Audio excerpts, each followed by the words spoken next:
Everyday Collocations, Lesson 1, Weather, Part 4, Winter. We have come so far and winter has come. Don't you know how we got Deborah's accuracy? Oh yeah, this is English grammar fluency. Sentence number 1. The air is frigid and biting during the winter season. A frigid and biting weather feels really cold and sharp and uncomfortable. It is extremely cold. That's the collocation you can use to refer to a weather that is uncomfortably cold. Just too cold to go outside. Extremely cold.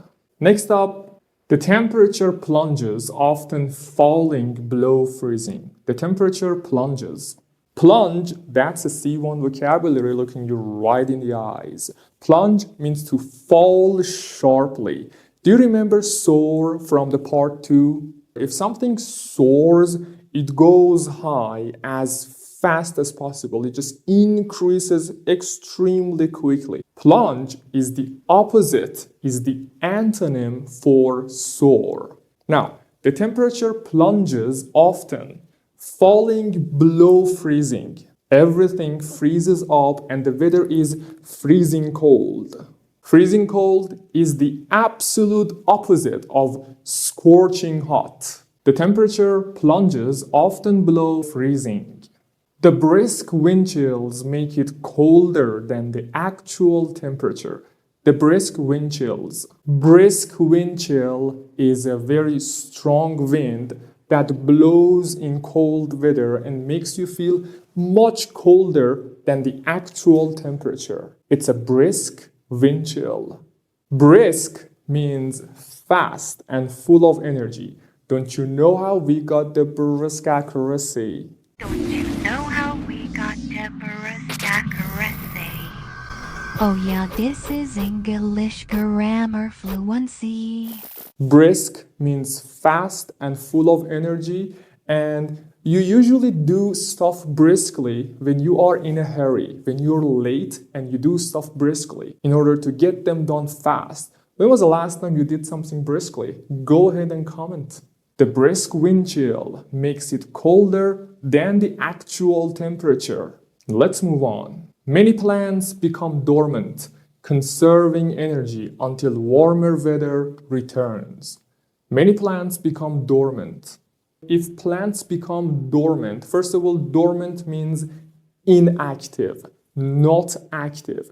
If something is dormant, it is staying there, not using energy, and just waiting to be active again. You could say a dormant volcano. It is a volcano that is not active. It is not erupting any lava. It's just there, cool and calm and collected. When plants become dormant, they just go into a state of reduced metabolic activity. They're just not growing anymore or not active anymore, and they are just in that state. It happens when the weather becomes extremely cold, too cold for them to be active. Conserving energy. Conserve means protect and keep. If you conserve your energy, if you conserve your money and resources, you keep them and protect them. Now, plants become dormant to conserve energy. That's the collocation. Until when? Until warmer weather returns. Return means comes back. Return, come back. Many plants become dormant, conserving energy until warmer weather returns. Dormant plants, dormant volcano, or even dormant business. If a business is dormant, or if a business lies dormant, it stays there inactive, probably to recover and replenish its resources for some reason. It is inactive. Moving on to the next sentence. Winter is characterized by gloomy skies and reduced daylight hours. Winter is characterized by something is characterized by something. It means it is known for that. I am characterized by preaching collocations. My friend is characterized by preaching, pre-teaching vocabulary. Something is characterized by something. It means it is known for that. It's one of the pronounced features that that thing or person has. Now, what is winter characterized by? Winter is characterized by gloomy skies.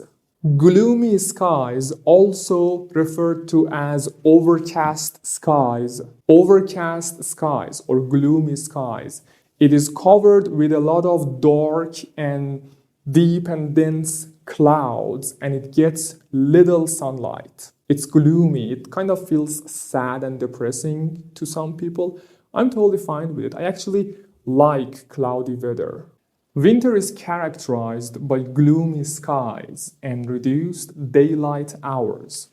Daylight hours could be the collocation. It refers to the time during the day when you get sunlight, natural light. It is just self-explanatory. Daylight hours. I record your videos during daylight hours because the bulk of light we get is natural light. And if the darkness comes, we can't record anything. Snowstorms and blizzards can bring significant snow accumulation and hazardous conditions. Snowstorms and blizzards can bring significant snow accumulation and hazardous conditions. Snowstorms and blizzards, they are synonyms. A blizzard is a snowstorm, and a snowstorm is a blizzard.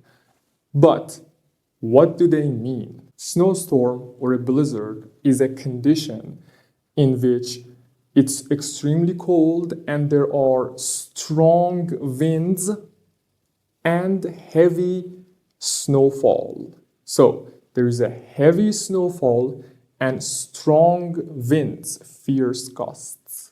Strong winds and heavy snowfall. So that's the collocation. There is a snowfall, it's a heavy snowfall. Also, I said fierce gusts. Fierce gusts. Gust is a strong wind. So gust is a strong wind. Fierce, that's a C1 adjective looking you right in the eyes. Fierce gusts means very strong. If something is fierce, it is really, really, really strong. Snowstorms and blizzards can bring significant snow accumulation. Accumulate is the verb. It means gather and store. For example, I used to give my brother money and he used to accumulate them. It means he would just put money on the money. They will stack up or accumulate. Now, snow starts falling and it accumulates on the ground. Snow accumulation. Significant snow accumulation means it is just too much to ignore. You can't just ignore it. It is significant. It's really big. Significant snow accumulation and hazardous conditions. Sorry, I ran out of space there. Hazard is another C1 vocabulary. It means treacherous. Do you remember treacherous? Treacherous means unsafe. You cannot trust it. You cannot rely on it. Now, if something is hazardous is the adjective.